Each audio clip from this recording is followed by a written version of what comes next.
Hey everybody, this is AJ for the Mighty Glue Stick channel, and today, being Christmas Eve, I'm just going to have a ramble about running the game. I hope you don't mind. How to DM a fun game, general principles that I have learned over the years. Now, if what I am about to say conflicts with other stuff said by very wise and helpful DMs, who are much wiser than I am, or it's not your cup of tea, that's perfectly fine. I'm talking about my games and my theories. I'm in no way trying to dictate what you do, how you run your games and so on. It may sound like it occasionally, but my view is that the way we each run our games doesn't impact on each other really at all. There's no reason to rag on anyone for playing the game their own way. It doesn't really matter, it's your game. We each run the game our own way, and sharing our methods and such can only serve us to get us more in tune, more thinking about what we do. Someone may share their experience, and it's not going to harm your game or the hobby. It can only help by giving people a different perspective. That's my philosophy. This is certainly something that's become very clear to me when I started a YouTube channel and really interacted with people who took the time to leave comments on the videos. It's one of the best things for me about running the channel. So, first topic, how do I plan a campaign? And by the way, excuse me if I'm sounding horrible and cough and stuff, I've got the flu. The answer is that I don't plan an entire campaign. Every time I tried to seriously do that, it sucked and it failed. Most recent example was the last campaign where I tried to run the Rod of Seven Parts adventures. Well, it started off okay. I had a homebrew world that I had not planned out. Basically, it was discovered by the players as their characters travelled through it. It turns out, though, that wilderness treks can get kind of tiresome for players, no matter how you keep them interesting, with the looming threat of an invasion by giants from the north, a recurring issue with evil halfling cannibal cults, encounters with Kenku flocks, elves that were actually phobic of non-forested areas, and working from some maps that I found online, printed out and just dropped into the campaign world, making notes on a big world map. The most interesting part of the campaign had very little to do with the Rod of Seven Parts at all. In fact, all of the most memorable events, plots, and themes of that campaign had nothing to do with the Rod of Seven Parts. I could have just sat down on session 1 and said, you'll know each other and you're looking for work, you're in this town with lots of pine trees and snow, and go. And it would have worked out just the same. The characters are the ones that actually run the plot of the game, particularly in my games where the players are all very experienced and gel really well together. That's not to say that the lore and events of the Rod of Seven Parts campaign are useless. Just that if you try to play it as written, the players are not conditioned to follow the leads that the story gives them. They have so little trust of things I dangle in front of them that anything that they've not figured out for themselves seems like some kind of a trap. Their reaction to a talking golden Labrador in that adventure was a perfect example. They basically ignored it, and since that story hinges almost entirely on that one non-player character, I had to improvise pretty much immediately, and a few sessions in, I only referred to the adventure for some lore notes occasionally, because we were completely off script. Second topic, how do I handle the flow of the game? Given that I am not a follower of a script, how do I plan things to happen? The answer is, I wait to see what the players want to do, and I prepare scenes that I can drop into the game anywhere at any time. So, let's say I have an idea for a travelling merchant and adventurer who rides through the wilderness on a very large, ancient, extra-planar war wagon, originally from Gehenna. It walks on scaled, clawed arms that sprout from the warm basalt and obsidian stone that forms the structure of this thing. The merchant, a very old turtle, who, thanks to a ring of regeneration on his finger, didn't die of old age after he mated, hatched his offspring and taught them everything he knew. Now he wanders far and wide, acquiring all sorts of fantastic, wondrous objects. The war wagon was basically wrecked by some siege beast, and it has had the top of it ripped off entirely. So the turtle has set up some woven mats, low tables, a little workshop, and a market stall with rope ladders that he can lower over the side. In the middle of the wagon, and a spiral stair that leads a short distance down into the base of it, where there's a round-walled pool of bubbling lava nestled in there, providing the power for this thing. It's running quite low, so the legs move slower than they used to, and the turtle knows he will have to find some replacement magma for it at some point, or abandon the thing. That is the sort of thing I just have sitting in my head, ready to drop into the game. Whenever the players have run the course of one of their own plots, or the sequence of events has simmered down a bit in the game, and things are a bit ho-hum, boink, I pop it right in there. That sort of encounter is a reminder that this is a fantasy world. There is a much bigger menu of worlds that are connected to it. Oh, and in case you ask, what if the players decide their characters want to kill the turtle or just steal all his stuff? Well, at the first sign of danger, the turtle raises the battle wagon up to full leg extension, some 20 feet from the ground to edge of the broken wall, and hurries down to the lava pool, fishing out a bucket of magma he can swing at or hurl at a foe. If the characters push their luck, the turtle topples into the pool of lava, dies, all his items vaporize with him, and the magma explodes. The whole wagon engulfed in a raging inferno, which may start a town or forest fire, depending on where it is. And if that's not sufficient, the magma may spit out some hellhounds. In any event, be ready to discourage murder hobo behavior from your players. They can do what they want, but as DM, so can you. Nothing sucks worse than player characters who murder every NPC they come across. It makes it really, really hard to run a game with anything other than endless combat encounters. And if that's what your players want, put down the books and go play a video game together. I mean, you are there to have fun with your friends. How you do that is not mandatory.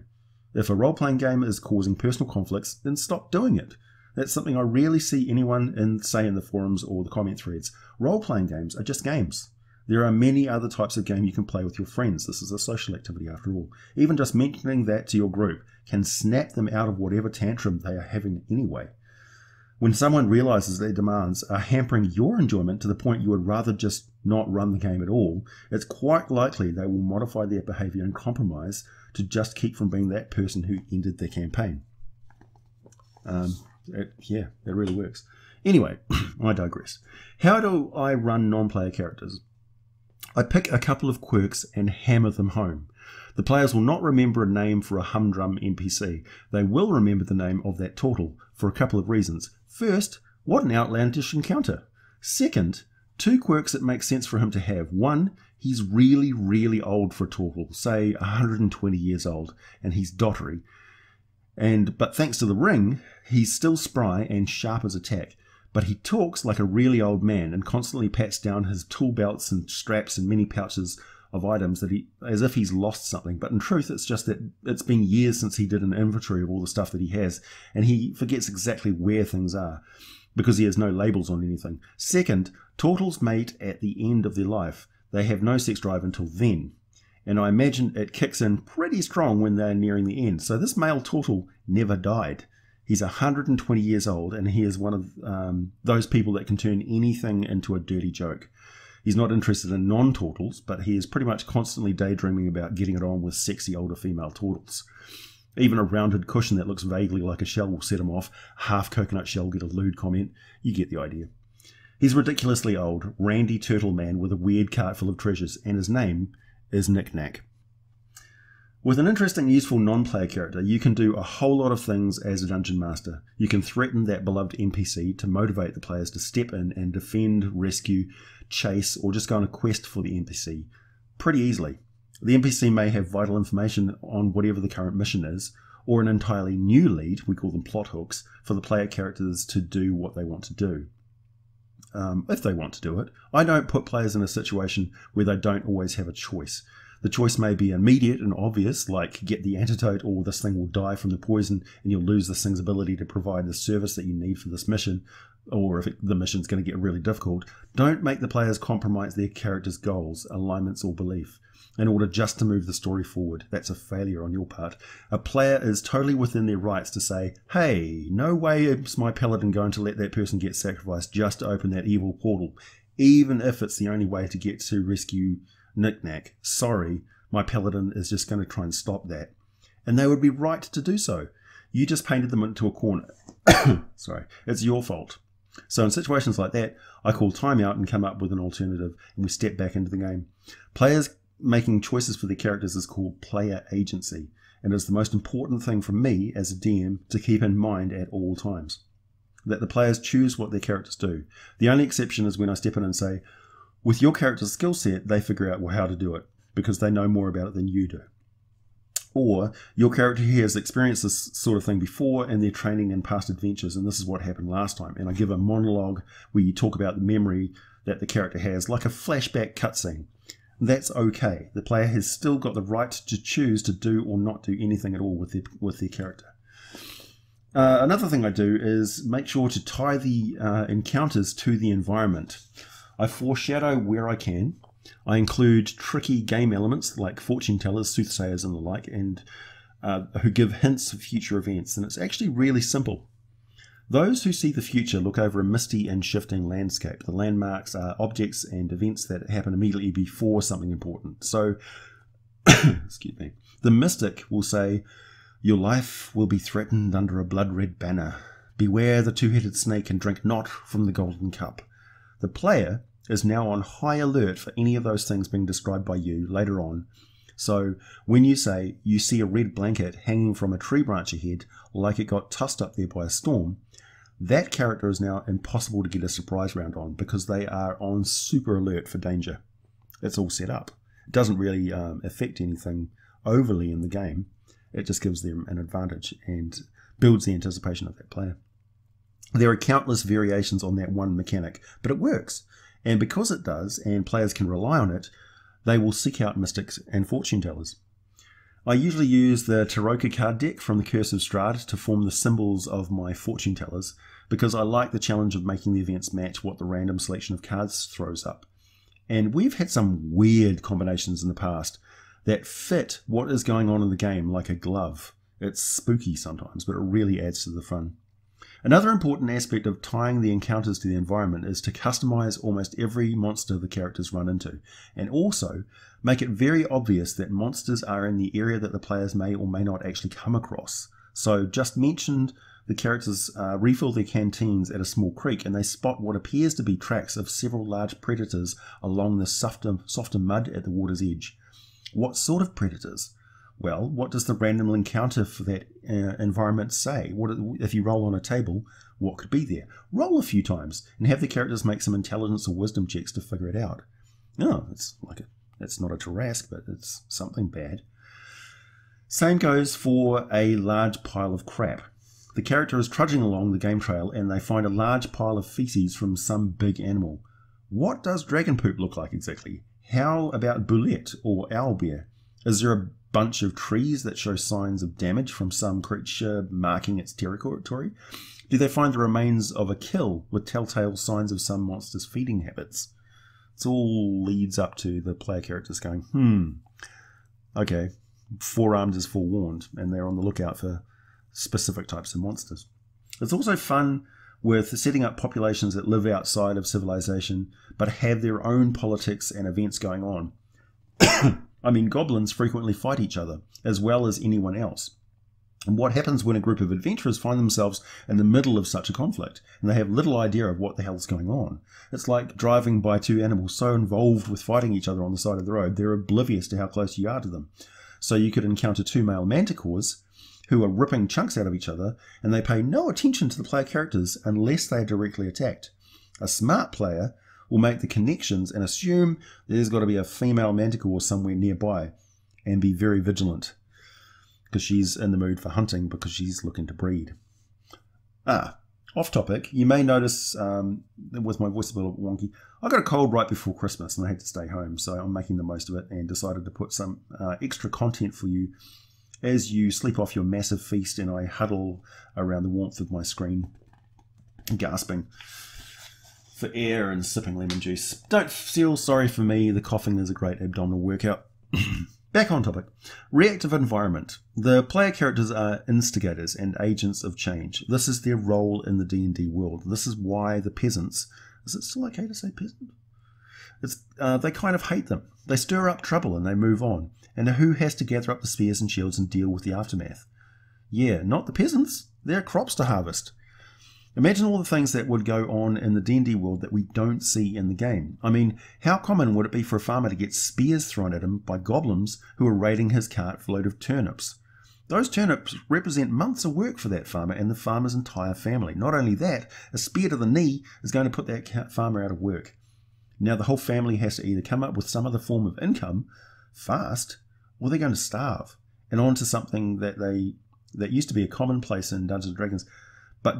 So this is a good topic. On to something that used to be commonplace in Dungeons & Dragons, but just kind of vanished around 3rd edition onwards. Retainers. So your cart of turnips got stolen, and you took a spear to the knee just before planting season, and you know that a bunch of adventurers came through town recently asking a lot of questions about, well, the most dangerous place in the whole region, of course. Why not track them down and offer your services for next to nothing?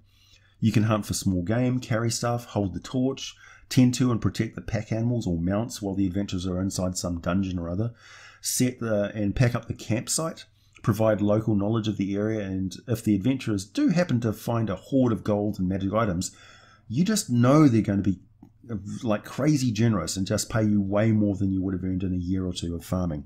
It's commonplace. Sure, you might get injured or killed, but your family is starving. The only alternative is the charity of the local clergy or banditry, or worse.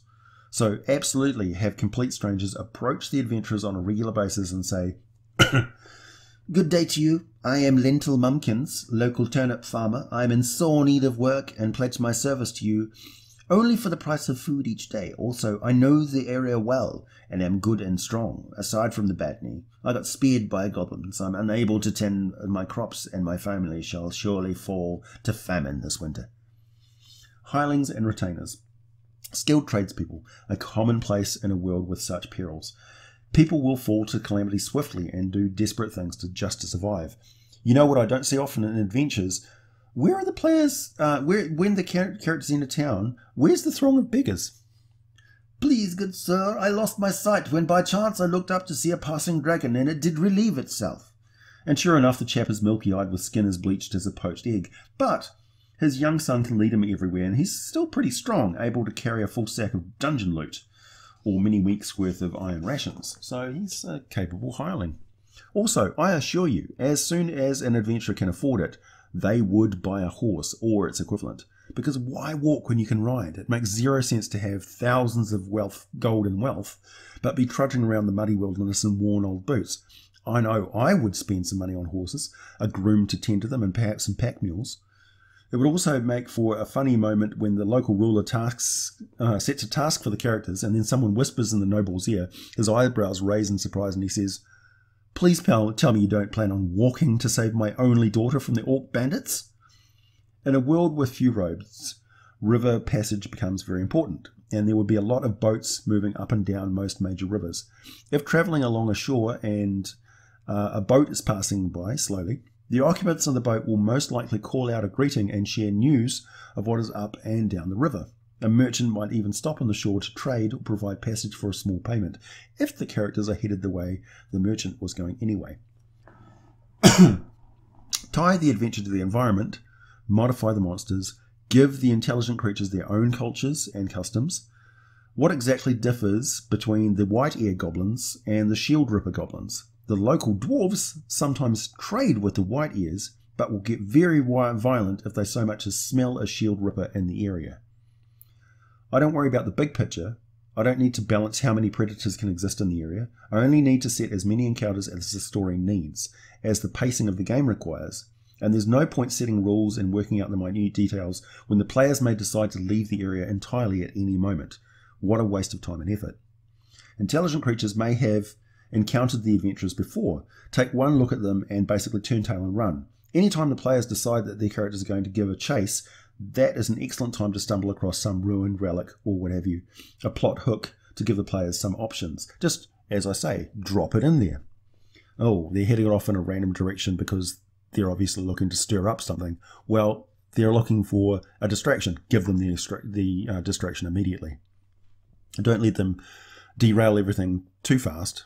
Basically, to make it seem like, oh, well, you ran in the right direction. They don't mind. That's a sort of a willful suspension of disbelief that player characters don't mind. Give players lots of options. Don't plan very far into campaign. The plots your players create are the ones they want the most to follow. Devote time to the character development. Prepare awesome scenes you can drop into the game at any point. Never take away from the player's agency, and tie your encounters to the local environment. Plus, make really memorable non-player characters, but never be afraid to threaten them with death if it causes the players to act urgently to save them. It's your job to get those players hooked on those NPCs, to make them crave interactions with that NPCs because they're enjoying your interaction with them so much. And then when you threaten that, they will jump through hoops to preserve it. Alrighty. That about does it. If you'd like this sort of video on occasion, slap that like button to let me know. Otherwise, subscribe, share, tweet, become a Patreon supporter as always, comment below, and I may very well respond. Merry Christmas, everyone. I hope you enjoyed this video, and I will catch you again probably very soon. Maybe the new year, maybe earlier. We'll see.